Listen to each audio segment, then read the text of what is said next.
I'm Alexis Pappas, and I'm the Executive Director of the Canadian Blockchain Association for Women. Welcome to our very first podcast. I'm here with Kalea Carrington, who is a founding member, as well as a board member. And we're really trying to reach out today because we want to promote ways for women, especially, to use technology to stay connected during this very challenging time. And we're going to be talking today about some of the issues that I think are really impacting absolutely all of us, which is mental health. You know, we're dealing with an unprecedented situation that is so stressful on so many levels for pretty much everyone. And unfortunately, a lot of statistics are showing that women are bearing a very large and disproportionate part of the burden. So, you know, we've got a whole third of the world now on home and completely locked down. And experts are starting to come out now with warnings that the mental health effects are going to be potentially catastrophic for people. Depression, anxiety, fear, these things are going to reverberate a long time after the current crisis has passed. So we're talking and trying to really connect in an effort to find ways to help people address gender imbalances, to help people use digital technologies to stay connected, and to help everyone just kind of keep moving forward during the crisis. So Kalea, if you'd like to talk a little bit about you. I know that Kalea has been doing some blogs lately on mental health and on how people can stay connected.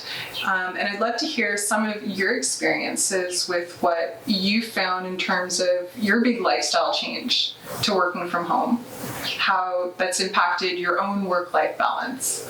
And are you feeling any of the negative consequences that we're hearing so much about? Well, definitely. So mental health is definitely a topic that's been very near and dear to my heart. I started struggling with mental health probably as early as I can remember, from having like horrible anxiety attacks and definitely disassociation issues from like childhood. So being connected, being able to not feel so alone has always been really critical for me. And I've done a lot of work specifically on my mental health. I really started hard when I was about 18 years old, and I think I actually tried to tally it up, and it was like 10,000 hours since I was 18 I put into like my own mental health. Part-time job working on your mental health. But that's amazing that you did that, and congratulations. It really is. I liked finding more alternative ways to support my mental health. Like I tried to go to like more traditional therapy, and I always found that it was kind of like, I think the best example I had was like you go sit in a therapist's office and it's like going into your kitchen, taking out your trash, putting it on the floor, rolling in it for an hour till your therapist says, oh, well, your time's up. Please pile up all your trash, stick it back under the, the kitchen sink or whatever it is, and then come back next week. And you spend the whole week kind of whirling because you're feeling the impacts of all the emotional things that you brings a lot of things up, and then you have to find ways on your own outside of therapy to start processing them. Like having a therapy dog. Yes. This is Kalea's beautiful dog. And my baby girl, she's 11 now, and she's definitely... She's very cuddly. Yes. I feel better already. She's like my stress puppy. Things that I found that were the most helpful, one of them would be this lady named Suze Casey. So she does this thing called belief repatterning, and it's like cognitive behavioral therapy. But whenever I would have like this negative self-talk, because you know how we always like we talk negatively about ourselves. I'm not smart enough, I'm not pretty enough, I'm not talented enough, I'm not skinny enough, and I still have that issue. It's like I wish my legs were smaller, or this was more curvy. Everyone feels like that about something. Right. 100%. Yeah. And being able to see her, like I've been seeing her now for about 10 years, and it's been so impactful in my life because she helps me become my own like positive self-talk coach. And in times of like COVID and what's happening with my businesses, what's happening with working from home, what's happening with just more of that social isolation, I'm just so grateful that I have all these tools that I've been building up since I was 18, and I'm almost 36 now. So quite a few years of that. And then I also have been seeing seeing my like PTSD therapist who does like EMDR and brain spotting. So it really helps you kind of unpack those traumas and find like to calm down your like autonomic nervous system. That's great. So you're using a lot of the pre-existing things that, you know, you've kind of had to build up as resources for yourself. Yeah. You know, over the last couple decades, and those are all really having a big impact for you in dealing with the coronavirus. Oh, definitely. Like at first, when things first started hitting, it was kind of like, oh, this is a bit surreal. And I was still going out to work and I was still meeting with people as everyone else was until more social isolation, like restrictions started coming into play. But like I've been designing clean technology to commercialize into different industries across Alberta for the last 15 years of my life. And I was just getting my latest product line out the door. I was really excited. Still got to have it tested.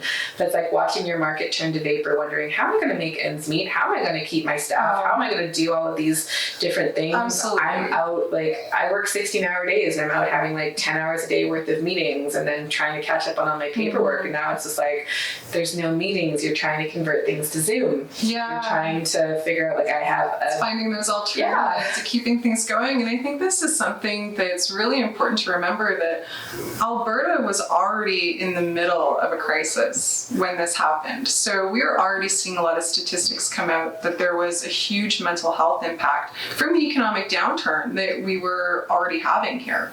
And so we were also in the middle of growing a really thriving technology industry. And just like with Kalea's story, you were about to really start rolling out, you were about to start launching internationally. There are so many companies here in that same boat who were just getting to the point of generating revenue, who now, don't even qualify for a lot of government programs because they were pouring everything they had into research and development. And I think that kind of leads into a really important point that we should talk about, because there are companies now, like Starbucks is one, who are paying for therapy for their employees. And I think, companies during this time, first of all, mental health has a major impact on productivity, because according to the World Health Organization, depression and anxiety cost the global economy about $1 trillion a year. That's lost productivity. And obviously, that's an economic impact. We're not talking about, the sociological and the personal consequences, but it's really in employers' best interest to support their employees' mental health during this time.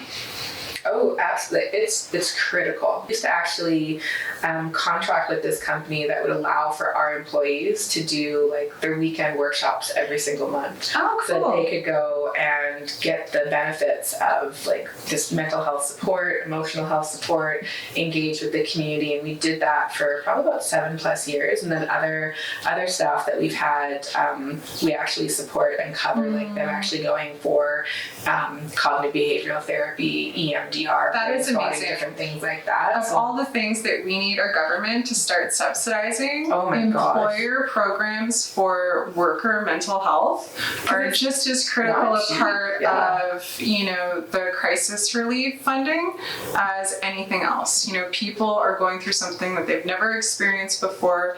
They need so much support, and we really have to make sure that that support is available. And kind of going back to what we were discussing before about, the eating, and I've been feeling that too. Everyone that I've talked to has said, I can't stop eating. And that's because, when you're going through something like this, there are all these biological processes that go on in the body where you have super high cortisol, your body's stress hormone. You have lower levels of dopamine and other positive neurotransmitters. And it's almost like your body is compelling you to try to stay happy no matter what. Everything that your body thinks is going to give you a boost of dopamine or serotonin. It's just screaming at you. So that's why it's you're eating a box of cookies or a whole bag of chips every day. We're both there. We're both doing that. And there's a biological reason. Baking. Oh my gosh. But that's great because you're actually doing something. Baked in so long, and now I'm just what kind of muffins do you like? What kind of cookies do you want? How do you figure out how to make croissants? Because I love carbs. So it's like I'm actually, I'm used to going to the gym in the mornings, and now I don't have a gym. And I was able to find Canadian Tire had this great sale on treadmills. Oh, awesome. So I'm like, okay, I have a treadmill coming in this week. So I was like, at least if I get like 30 minutes every day of exercise, like that does boost your serotonin levels. Exercise and it helps is a great way. decrease your cortisol levels. So just even if you can get outside. Just to go for a walk with an appropriate distance from everybody else. I know. Although I have to say that is kind of impacting my mental health when I go for a walk outside and people just like stop and cross the street. And I completely understand and appreciate like social distancing. I wouldn't want to get anyone sick. I wouldn't want someone to see me and my family. But it's odd to get used to walking and all of a sudden people like look at you, stop, and then like cross the street because they don't want wide berth. Yeah. You're naturally on some level, even if you consciously understand why it's happening. It's like, what's wrong with me? Like you feel rejected by it. Like I had I was in a store, and this was a couple weeks ago before like the full strength of the pandemic hit, and people were, you know, like leaning up against the other side of the aisle and like scooting by me, and I'm like, you feel like a pariah, but we're all say things like, I'm not disease ridden, but you don't know if you're disease ridden or not. I have allergies. Asymptomatic. Every once in a while. Heaven forbid you sneeze. Heaven forbid, or you have a runny nose, and there is a stigma, and I was reading an article about that the other day, that people who either have symptoms of coronavirus or have been diagnosed are feeling a big social stigma, and that's going to have a huge impact on mental health, that sense of disconnection. It's just, you know, it's a really unprecedented situation, and I loved an article that I read in the New York Times that the title was something along the lines of, in coronavirus, you know, don't look for happiness, look for meaning. Because when we're eating, when we're trying to do all these little things to get that little hit of dopamine any way we can, these are temporary fixes. It's like a whole bunch of Band-Aids. It's not going to work. The thing that, you know, throughout history, every, you know, major religion or belief system has always really promoted very wisely is this idea that you have to find meaning and purpose. And this is what'll give you that true inner stability that we really need right now. And it's a struggle because the quick fixes are always there. So true. Like some of the things I love being social. It's part of why, as like executive director for the Canadian Blockchain Consortium, I always do these events every month, right? We get like 125 people. I get to do these big food spreads. And they're amazing. And I get hugs. I am a hugger. Like at my core, I love hugs so much. I'm part Greek, so that kind of comes with the territory. Right? And now it's like I was out testing my new product line at the Edmonton airport the other day, and I was so excited. Our test results were amazing. I was like, I just want to hug you. And they're like, no, social distancing. And I'm like, it's so strange. So difficult. It's so hard to get used to. It really is. And so the things that I've actually been doing that have been helping is calling on my girlfriends and being like, hey, have a glass of wine over Zoom. Not that I'm promoting drinking, but it's just like, you know, 7 o'clock at night, let's have a glass, let's have something. And then you're at least kind of getting that connectivity visually, and that's definitely been calming me down, as well as like, you know, the blogging and the writing. I'm going to start changing my blogs into like video blogs, so I at least feel like I'm still talking to people and engaging with them. Writing is such a great way of processing your feelings and, you know, kind of clarifying things and developing that meaning and finding that purpose. It's really a way to get to know yourself, and for a lot of people that's the only other person that, you know, they've got for company right now, at least, you know, physically. Well, thank you so much for tuning in today. We really appreciate your time.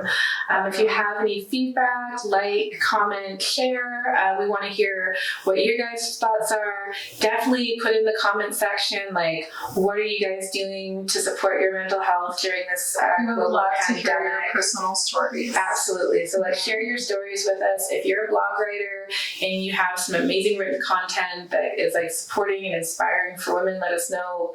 We'll post it and share it on our social media. We're looking for ways to stay connected and create value. So thank you guys. Thank you so much, and absolutely don't forget to fill out our survey. Yes. We would love to hear There's a from link to you. the survey at the bottom of this. Yeah.